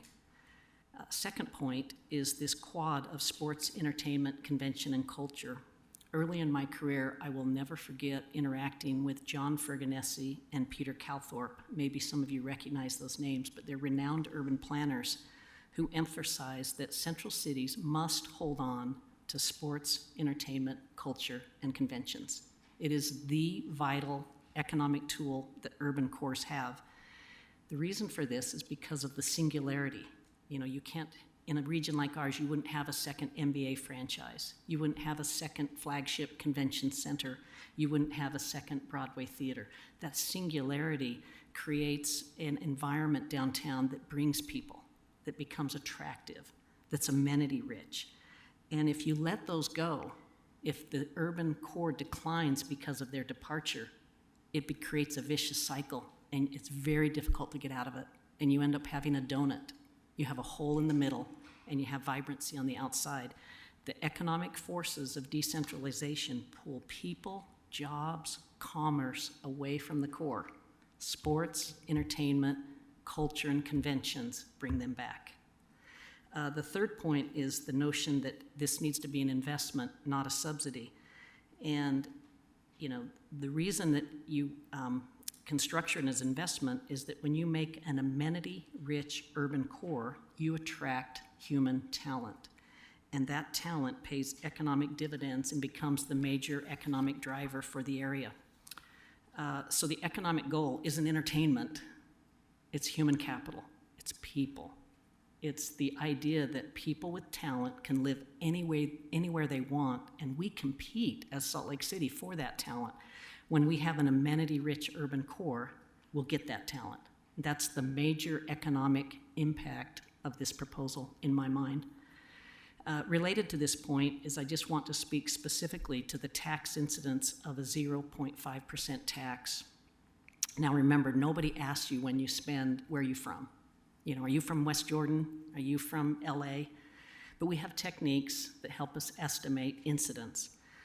In part because groceries, along with motor vehicle purchases, are not subject to the proposed new tax, Salt Lake City will export much of this tax. According to our estimates, Salt Lake City residents will directly pay about 20 to 25% of the proposed 0.5% sales tax on their own purchases. The remaining is directly paid by businesses and non-resident families and businesses. Those paying the tax include out-of-state visitor tourists buying food at the airport, staying in Salt Lake City hotels, shoppers at City Creek and Gateway, attendees at major downtown entertainment venues, businesses from along the Wasatch Front for construction materials within the city limits, families from all along the Wasatch Front that choose to come here to recreate and experience this incredible capital city. So Salt Lake City residents benefit for 3 out of every $4 that are invested from this sales tax proposal because of their proximity. And what do they get for it? They get a vibrant, growing, thriving, dynamic city that has upward mobility, that represents a wonderful gateway to this economic region. So those are the comments that I wanted to share with you, and happy to take questions or yield it back to Mike. Do you have more on your presentation? No, happy to take questions as well. Okay. Before we turn it over to council, I want to thank you. I know the last time we met, I was pushing you for something to show the conceptual due diligence that we've been doing, and I thank you. I want to reiterate for everyone who is watching, tuned in, will watch this later, everything presented today has been conceptual. This is typical of what we get when we are going through a rezone process or something like that. It's a massing that shows us what is possible given the permissions and what's being requested. Nothing is set in stone. I am thankful that you all had the creativity and ability to provide us with that. With that, Councilmember Pui is going to open us up. Quick, this. Will you remind us again? And I think the community, needs to hear these pieces too. They're important that were mentioned here. But the groceries and major purchases are not included. And if this body would have increased the sales taxes, is that correct? groceries and major purchases like vehicles and such. Correct. They are not subject to the tax. Okay, and you know, I saw in many cities, even in our urban explorations in this position, cities like that we visited, where their urban core and the historic districts were dead, literally dead. And I remember going through the urban core in Miami, the old part of Miami, and smelling the mold coming out of the buildings, boarded up buildings in downtown. And in other opportunities to travel, seeing downtown cities dying. And it is a tragedy. And we had an opportunity to meet with one of those mayors, thanks to our mayor for setting up that opportunity. And the mayor telling us how much they're struggling to keep up because they're in that down spiral of economics where everybody wants to leave the downtown. Yeah. And it is a major concern to see that, because when those things happen are hard to turn around. But I would like a little more information related to the 1 to 4 or the 25% to the 75%. If you can, expand just a little bit on that for the sake of myself and maybe the community that are listening. Yeah, happy to do that. I mean, it's an estimate, no doubt, because again, we don't have exact measures. There's something called the Consumer Expenditure Survey. It's done nationally, then it's done in large cities. At the Institute, we took that survey and did an upper and lower bound. So what do you spend things on as a U.S. Resident? What do you spend things on in large cities? And then applied that to what we know about sales tax collections in Salt Lake City and put it on a per household basis. And it allowed us the techniques to kind of come up with an estimate. And again, we estimate 20 to 25% of the sales tax when you exempt groceries and major purchases like automobiles. 75% comes from outside the region. And that's, that makes a lot of sense to me, because you look at the swelling of the Salt Lake City population during the day, all those people come in and then they buy lunches and they stay for dinners. We have big events, people come in. We've still got a chance at holding on to a great American city because of investment. And I'll remind the council that the population in Salt Lake City in 1960 dropped for the 1970 census and dropped for the 1980 census and dropped for the 1990 census. And it wasn't until community leaders started investing, convention center, light rail, commuter rail, the 2002 Olympic Winter Games, Eccles Theater, City Creek Center, 111 South Main, 222 South Main. It's not until this investment happens, Goldman Sachs coming to town, that we started to reclaim the heart of our regional economy. And if regional economies don't have a heart, the entire region suffers, because people fly in and they see a hole in the middle of the region. And the best tool you have to help with that hole are the things that are singular: sports, entertainment, convention, culture. Councilmember Wharton, Councilmember Dugan, Councilwoman Lopez Chavez, and Councilmember Mono. Thank you. When I said that tearing down walls and not building new ones, I didn't know that you were really going to take that so to heart. I mean, I thought it was catchy, but I didn't think it was that catchy.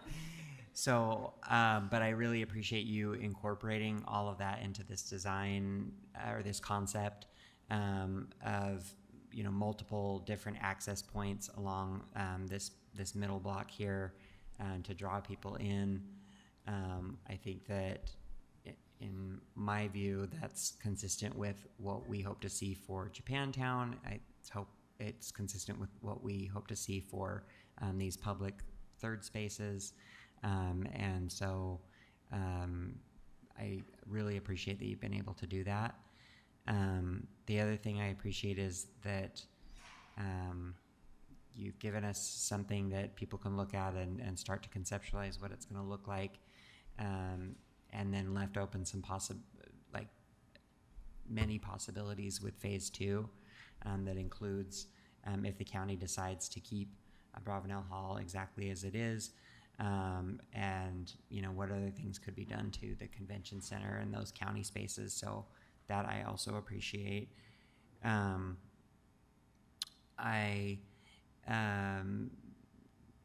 The other questions that I just had are, that I asked you previously in our meeting is, talk more about what you see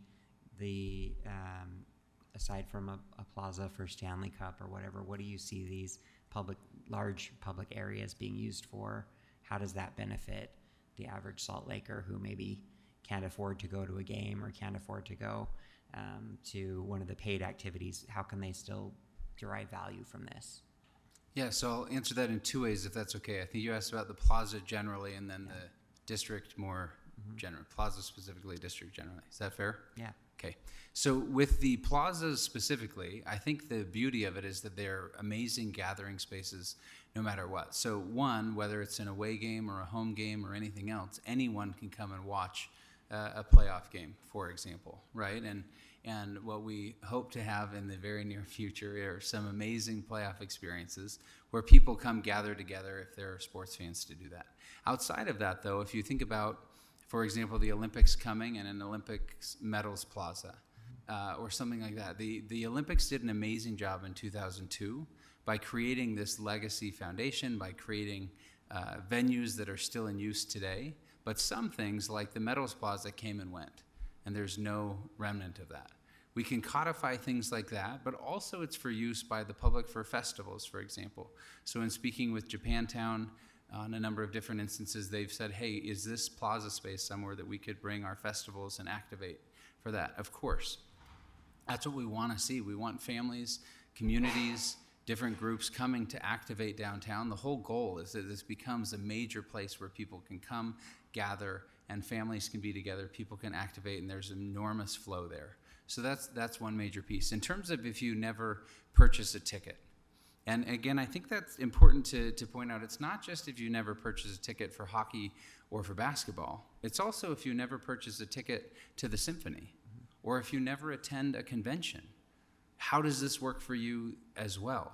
And that's where I think some of these other public benefits that I spoke about at the beginning, I think are so important, not just in terms of the area itself, that's incredibly important, that there are plaza and gathering spaces in each place. That yes, we want to bring big brands downtown, but we also want to produce a place where local businesses can thrive and can set up shop, right? Where people can get all those jobs and activate. But it's also then the community activities that we'll be instituting as well to ensure that there is a line of economic flow, if you will, where people can go from a high school student who can job shadow to a college student who can intern to creating a bunch of jobs and space where businesses want to come. I think it's important, as Natalie pointed out, no surprise that I love donuts, but we don't want to have a donut where we have a big empty hole in the middle. And part of that is making sure that we have a place where businesses want to come and invest downtown. Silicon Slopes and the tech community has largely gone to Lehigh. We can create a magnet where we bring a lot of these businesses to downtown and create new job opportunities and things like that. That only comes with this kind of investment as well. I would like, two more things really quick. I would love to see some more green in this. And then the last thing is just that I've gotten, I know you talked about this recently in an interview, but I want you to talk about it here too. Tell about a lot of concern about the helipad. Yes. So I'm so grateful you'd ask. I think there's been a lot of maybe irresponsible commentary on that too. I think the reality is Smith Entertainment Group has never asked for a helipad.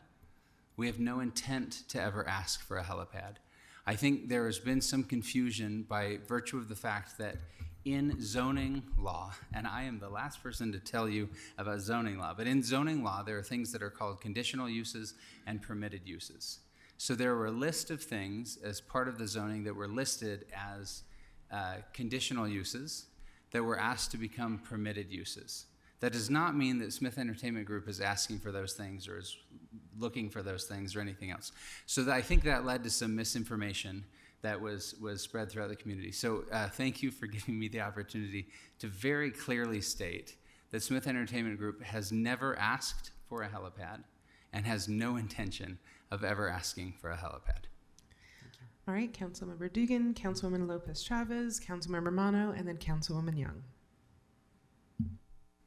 Thank you, Mike. Thank you, Natalie. I appreciate the public benefit and looking at it from the economic and the donut. I think that was a wonderful explanation to the impact this will have on our city and the impact it will have on the greater city, not just on these 2 blocks, 3 blocks, 100 acres, but more across the whole city. So I appreciate that. Others, and the focus here is just on the city's portion of this development. And could you kind of walk us through the other phases? You got phase 2 with the county, but you also have the state and the Stockton Boulevard, 300 West. Mm-hmm. And you also have UTA, because you talked about transportation and making sure the flow is there. And those discussions and how the city can also continue to be part of the conversation and not left, okay, the city made a decision, and then, we move on and we make a decision with phase 2, then we move on, we make a decision with phase 3, and we move on. But how do we continue to stay engaged here and like the timeline? Because I also appreciate that you said, hey, construction or remodeling will start in April, hopefully in June after the NBA finals on the remodeling. Council member, I want to acknowledge very quickly that I am not suggesting that the team won't make it to the playoffs. There is a bunch of remodel work that can begin in a building even if the team is still playing. So when I said April, I don't want anyone to take away from that I don't have faith in our coaches or our team. So thank you for letting me clarify that. There's work that can begin even while play is still going. To your broader question, and I think it's a very good one. As I mentioned before, this is taking everybody coming to the table, and this is an incredibly important step toward this process. But what's beautiful about this time, and Natalie created, I think, the great imagery that every generation or every decade has to take the baton. And that means the city, but it also means the county, it means the state, it means the philanthropic community, it means those who run the convention center, Visit Salt Lake and others, it means the arts and culture community, on and on. All of these parties have to come together. You've heard me say, so forgive me for repeating it, but if someone gave us a perfect, beautiful, state-of-the-art dual-use arena and put it where the Delta Center is, we wouldn't do this. It's all about using this as a catalyzing impact for downtown. So a lot of things have to come together. Again, we're working with the state. Third West is a state highway. We're working with the state on timeline, cost, and payment that would come into play for the undergrounding of Third West. Of course, as part of this overall, we're looking at transportation planning. The legislation requires that there be some transportation planning as part of this as a whole. We are, of course, working with the county. The nice part about some of this is that it can be phased, and so we need to figure that out. But for us, before we move a single brick, we need to make sure that everyone's taken care of. And nothing can happen. I think we've said, our worst case scenario is that we go remodel the arena and create this amazing arena and nothing else change downtown. So we're not going to move a single brick until everyone is taken care of, until this entire project is kind of figured out in terms of payment, in terms of planning, in terms of development. And so for us, that timeline comes to April. We need to figure that out before we begin any construction, serious construction on the arena. Of course, right now we're fitting it so that we can fit as many for this upcoming hockey season, but any major renovation for a permanent thing would wait until April, and that's kind of the timeline that we and others have set, that we're working toward that goal. Councilwoman Lopez Chavez, Councilmember Mono, Councilwoman Young, and then back to Councilmember Pui. Thank you, Natalie and Mike, for being here. I wanted to ask the question as to what you imagine connection to the whole downtown ecosystem looks like with this project. I see a lot of residential units. I think that's great. I've shared with you, I care deeply about affordable housing and ensuring that the urban core has a place for residents and for those families and the type of amenities that create a safe third space for families to enjoy. How can we assure 365-day activation in this place? I don't want to create a vacuum where it's just dead space, but also how can we connect? We have other retail spaces that are neighbors. How do you imagine SEG in this project plays out in our downtown? I love your question because I think this is the key to what's so important and what we mean when we say activation, right? We have to go from being a 10-hour or 12-hour to an 18 or even 20-hour city.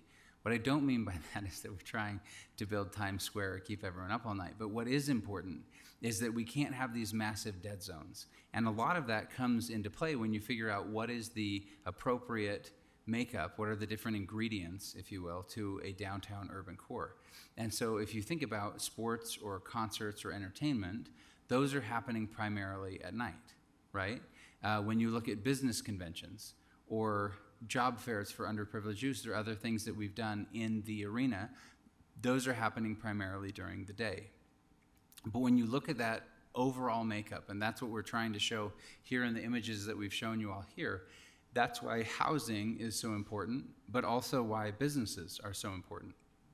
Because if you have offices and companies that are building and established here, then you have people that are there all day. And then when you have residences, you have people that are there at night. When you have entertainment, you activate during the evening. When you have convention, you can activate during the day. And that leads into evening activation. But that's all a huge piece of figuring out the right mix to ensure that this is a place that can be activated many, many hours of the day, turning it again to the colloquialism of an 18-hour city versus just having blocks of spikes when people are there and then empty times. One comment I would make as well is that's the magic of this proposal in my mind, is it's at the right place in the region. So we have an economic region that's 10 counties large, all this commuter shed, flow of commerce, but there's a concentration effect in Salt Lake City. And I'm just throwing out some numbers from my notes here, but 180 restaurants and bars, 33,000 parking spaces, 445,000 room nights. The international airport, the crossing of I-15 and I-80, the financial capital of the state, the seat of government. I mean, this city still has the makings of a great American city because of the concentration effects that are here. It's what makes it a lot easier to have those places be activated, to your question. And I'll just give it as an analogy, not to pick on it, but American First Field in Sandy, of course, does not have those concentration effects.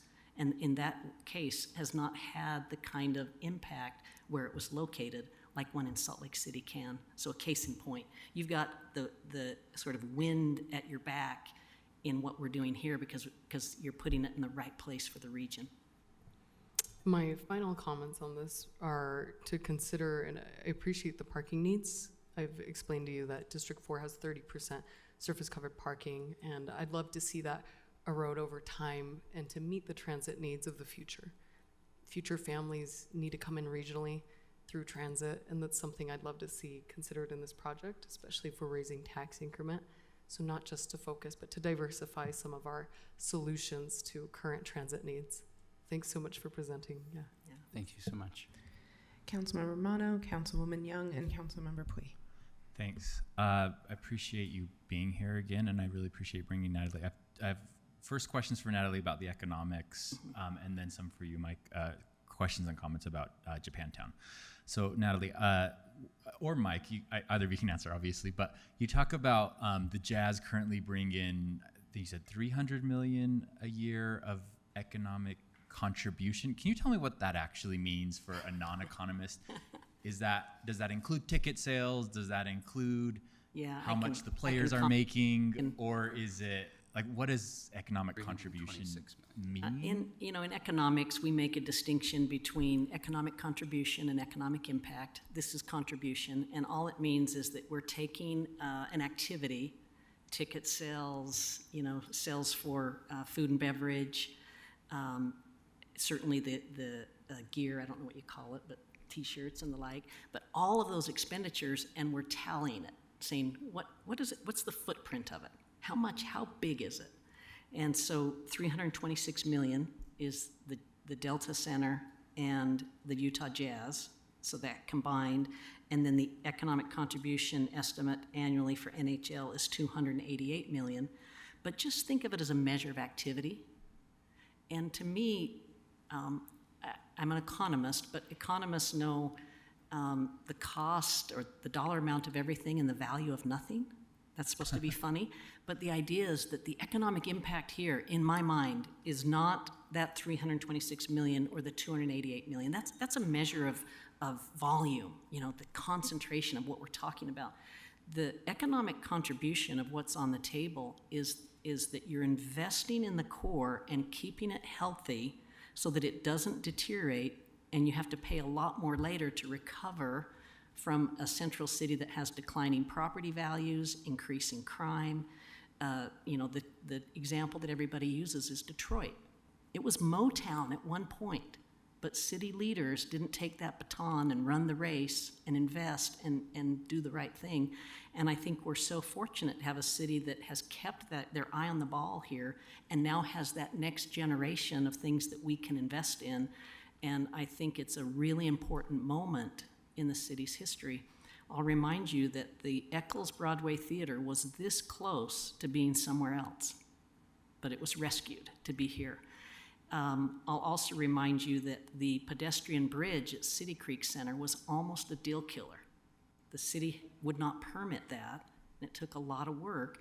The reason it's clear, so you don't lose the view shed, the reason it has escalators on both sides, the reason there was a design competition to make it really cool is because of the process that you all are going through. And so I think this is a really healthy process and the right thing, but the major impact is that you invest in the city and keep it vibrant so that people come. And when people come, it helps everybody. I appreciate that. I appreciate you talking about it as a donut too. I would actually submit that it already kind of is a donut. Like, you got to walk around a 3-block thing in order to get from one side of downtown to the other. So what I'm seeing here on this image is I think as a urban design person, as an architect, I do think this is far better than what we have right now in terms of an experience of going through a downtown. We have a giant city block, so having a pedestrian pathway through that is helpful. That phase 2 is really important to complete the connection over to West Temple, and I know that there's still a lot of questions with the county about Bravenel Hall and all those things, and those need the time to work their way through the community and all of that. So I appreciate that we don't have answers on that block yet, but getting a pedestrian connection from what you're showing here all the way to West Temple, whatever that looks like, is to me really important. So I hope that will come to fruition. We agree completely. Just thank you for the record. And I think staying on the question of economics and the tax for a second. Okay, so when you say 75% of that will not come from Salt Lake City residents, well, are Salt Lake City businesses in the 75% or the 25%? They're in the 75, okay. But keep in mind that they're doing business when they're paying sales tax. They're doing business in the region, and so they have as much of a regional connection as they do a city connection. Think of buying construction, products on 21st South, and the like. Okay, that's fair. And then there was an estimate, and I don't know who that number came from, but it's floated around that like an average Salt Lake City family would pay $200 and something a year. Do you know if that's true or not, or Mike, I had a feeling this would come up. So I'll give you the quick take on it. So you do have to make a lot of adjustments, as we mentioned, that groceries aren't included and auto purchase aren't included. We estimate it's about $120,000 to $150,000 per household annually, but a really important. $120. $120 to $150,000. Yeah, sorry, I'm doing that. But $120 to $150. But here's the important caveat: some are paying $1,000 per household, $800 per household. Some are paying $20. An average distorts those numbers. And so what's really meaningful, and I don't have that number, but I think we could estimate it, is what portion are different household incomes paying.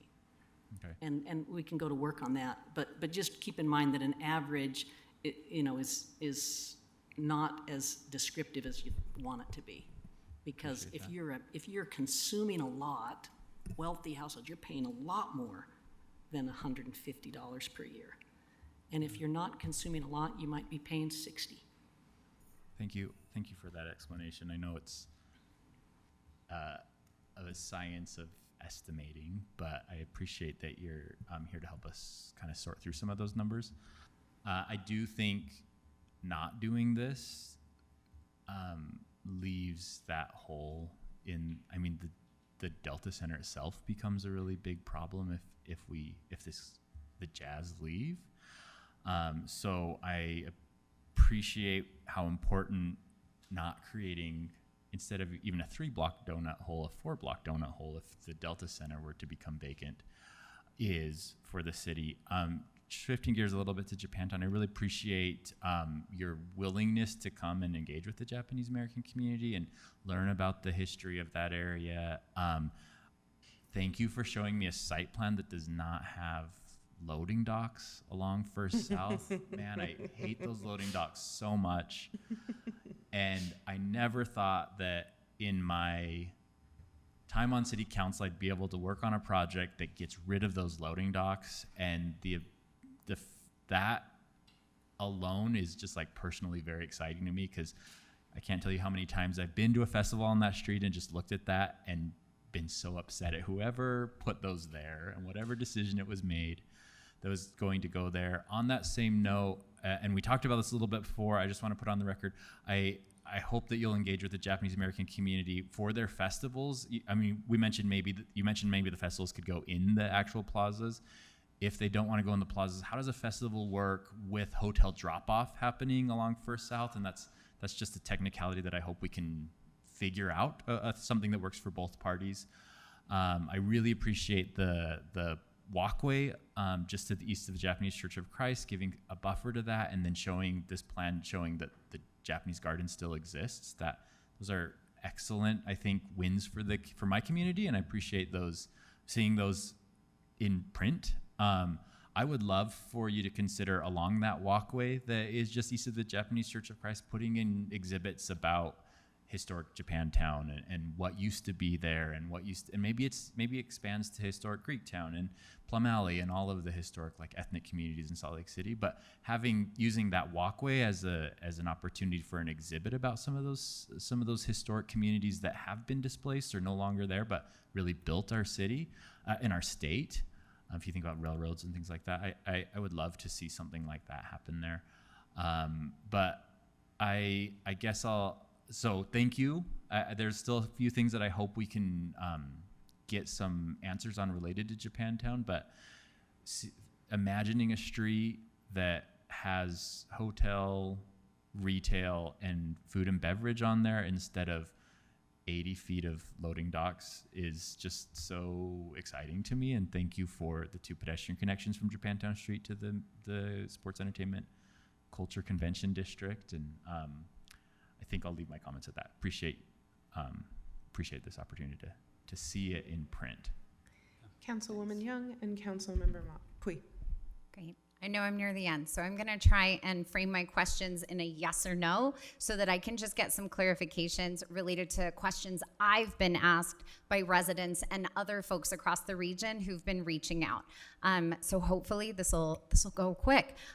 Are you building a second arena downtown? No. Thank you. Are you spending all $900 million on Delta Center renovations? No. Thank you. Helipad addressed. Are you planning to create green spaces downtown where we currently have none? We will definitely look at the areas where green spaces can be included. We have these plazas on each block and want to look through in partnership with you all, what the appropriate implementation of green spaces are throughout. Thank you. Are you committed to safety downtown for all of the residents of Salt Lake City, regardless of why they are coming to visit? Yes. Thank you. Are you committed to more opportunities for kids and families to be downtown as part of this thriving infrastructure? Yes. What is the name of the new hockey team? Councilmember Young, I'm thrilled that you'd ask this. I'm going to have to ask the public that because the second round of voting is in process right now. and I think goes through June 20th. Goes through June 20th, and then there will I think, likely be one more phase after that. But we'll find out together when the voting is complete. Excellent. I just have to say that I appreciate that the timeline for this is not what anyone thinks is ideal, and that it really has taken every single member, not of just the city, the county, the legislature, but all the members of SEG and the greater community to come together to create a solution. That solution is still being formed, but kudos to you and to all of my fellow council members for finding ways to make this legislation work, ultimately to the benefit of our residents. So thank you.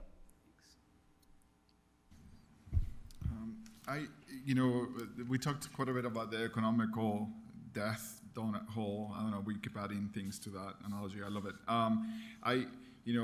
And I was driving through the area the other day, and it was always a letdown. It's just a completely let down. The back of the South Palace and many other parts around it too. Wall, inactive. I mean, when I'm thinking about adjectives to define this area: unwalkable, disconnected, uninviting, underperforming. I mean, I envision that you are the trigger with our partnership and the county and so forth. To link all of this and fix the wrongs done to a community like the Japanese American community, but also other communities. And when I'm hoping that the county and their deliberations look at activation on their buildings that are underperforming themselves. They could also help the whole city and county buildings. Regardless what the county decides to do with their portion of their changes, I'm hoping that these buildings are ADA compliant, that they're inviting to everyone, that everybody has access to these buildings. I also envision an area that is inviting to people of color and different backgrounds and families enjoying. And you keep talking about how you won't move a brick before we work all of these pieces. And we all have sort of different goals, but at the same time we have a commonality. We want to succeed. We want something around us to succeed. And I felt like maybe we need to remember to check our privilege and come to the table. And I felt like you are trying to do that.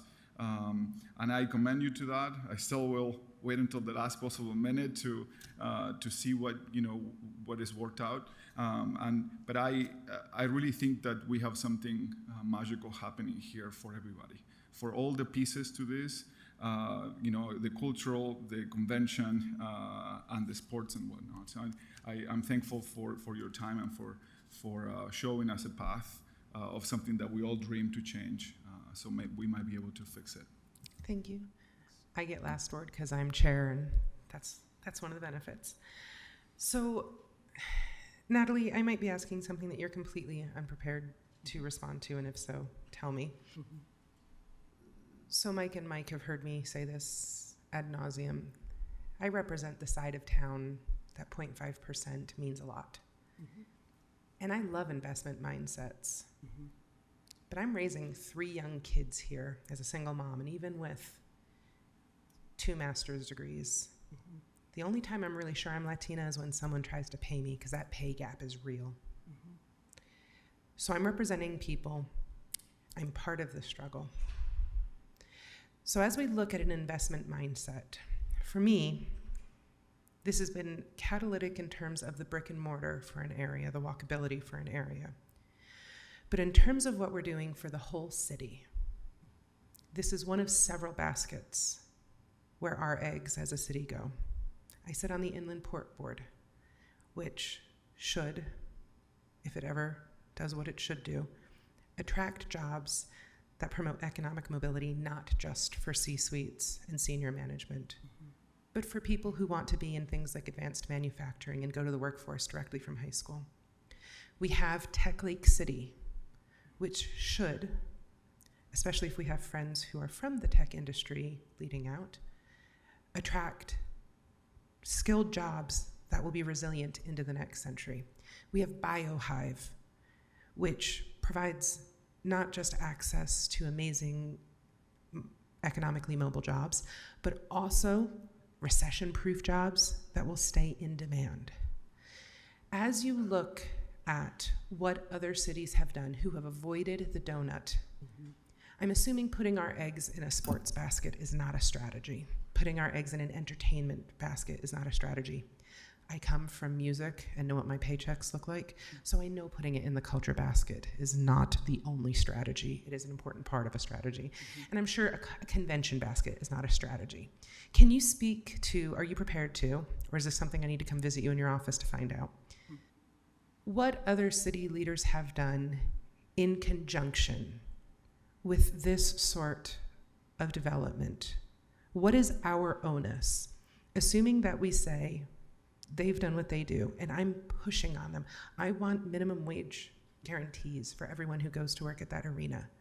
I am pushing for everything I can so it's not just a few kids who can get into sports medicine, but every last one. I'd love to be able to advocate for, tickets. I'm advocating for livelihood for the people in my neighborhood who are struggling to hold on to generational real estate investments. Do you have any insight into what bodies like ours have done when we've partnered with things like this to ensure success? Right. I mean, I think you definitely have to have a diversification strategy as you look at the economic future for the city. I think the best thing that you can do for low-income residents of Salt Lake City is have a city that's prospering, and I mean that, to have a tax base that can support and do the things that we ask government to do. I hope I tried to make it clear that this is one of the best tools you have. Outlying areas can take tech jobs. Outlying areas can take medical device jobs. Outlying areas can take a lot of things from the core because the core is expensive. The core is, already built up. The core has a lot more regulation. But what it can't take is an NBA franchise, an NHL franchise, a convention center, a Broadway theater, if you rise to the occasion and help those be successful here. And that makes it an amenity-rich city that is an idea generator, that attracts human capital. And for socioeconomically disadvantaged households, one of the best things we can do is integrate, not separate, but integrate.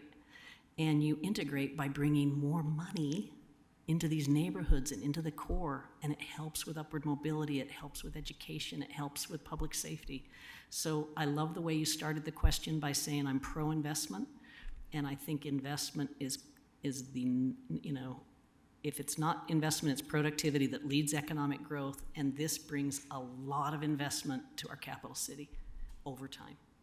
I'm just real selfish because I want a short-term payout and a long-term. I need to protect the people who are here today and their kids who want to live here tomorrow, and that seems to be the real inflection point. Yeah, a way I would think of it is you can pay more now or a lot more later.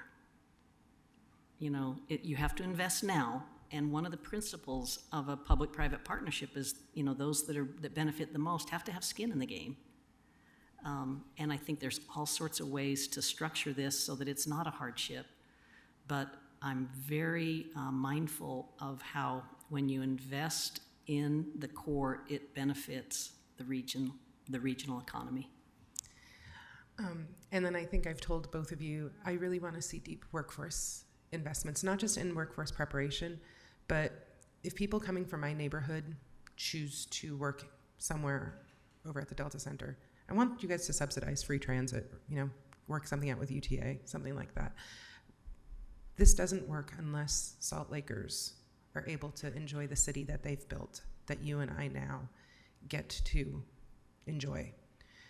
And I know I've reiterated that to you a million times in a different ways. I've sometimes cried, sometimes been allowed Italian with it, sometimes, been a little quieter. But for me, that's the inflection point. I probably won't go to a hockey game unless one of my children compels me. I can count the number of Jazz games I've been to on my hands. I'm not the target demographic for this. But I see what it does. I understand the catalyst. I understand the opportunity we have, and thanks to you guys doing your job and due diligence now, I feel the gravity of the decision in front of us. So as we navigate this, I want to thank you for the partner that you've been, for being responsive, for stretching yourself, for showing images that were nerve-wracking to show, for learning public process when you come from the private sector and haven't had to do some of the things we've done.